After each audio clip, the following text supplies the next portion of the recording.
Apple iOS 18 అయితే అన్ని డివైజుల్లోనే announce చేసింది. అందులో టాప్ 5 ఫీచర్స్. సో ఫస్ట్ మన యాప్స్ అయితే ఎక్కడికి మూవ్ చేయడానికి అయ్యేది కాదు. బట్ ఈ అప్డేట్లో ఏంటంటే మనం యాప్స్ మనం ఎక్కడైనా ప్లేస్ చేసుకోవచ్చు. నెక్స్ట్ హోమ్ స్క్రీన్ లో యాప్స్ ని కలర్ చేంజ్ చేసుకోవచ్చు. లైక్ ఏ కలర్ కావాలంటే ఆ కలర్ లో యాప్స్ ని అయితే చేంజ్ చేయొచ్చు.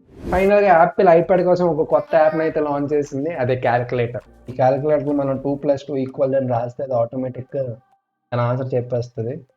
దీనికి హోల్ స్క్వేర్ అడిగితే మ్యాక్ బుక్ అయితే సికుయా అని ఒక ఓఎస్ అయితే యాడ్ చేశారు. 4 విండోస్ ని ఒక్కసారి యూస్ చేసుకోవచ్చు. లైక్ మల్టీ టాస్కింగ్ అయితే చాలా యూజ్ అవుతుంది. ఇంకా వాయిస్ మెయిల్ అని ఒకటి యాడ్ చేశారు. లైక్ మనకి ఎవరైనా కాల్ చేసి మనం ఆన్సర్ చేయకపోతే బై ఎండ్లోని వాళ్ళు మనకు ఒక వాయిస్ మెయిల్ పంపించగలరు, ఒక 10 సెకండ్స్ క్లిప్. సో ఫైనల్ గా ఐఫోన్ లో ఉన్న ప్రైవసీ అయితే పోయింది. లైక్ ఈ అప్డేట్ నుండి మనం కాల్ రికార్డింగ్ కూడా ఐఫోన్ లో చేసుకోవచ్చు. ఈ iOS 18 బీటా అప్డేట్ మీకు కూడా కావాలనుకుంటే ఈ లింక్ ని విజిట్ చేయండి. Follow and subscribe to Tech Watts. By.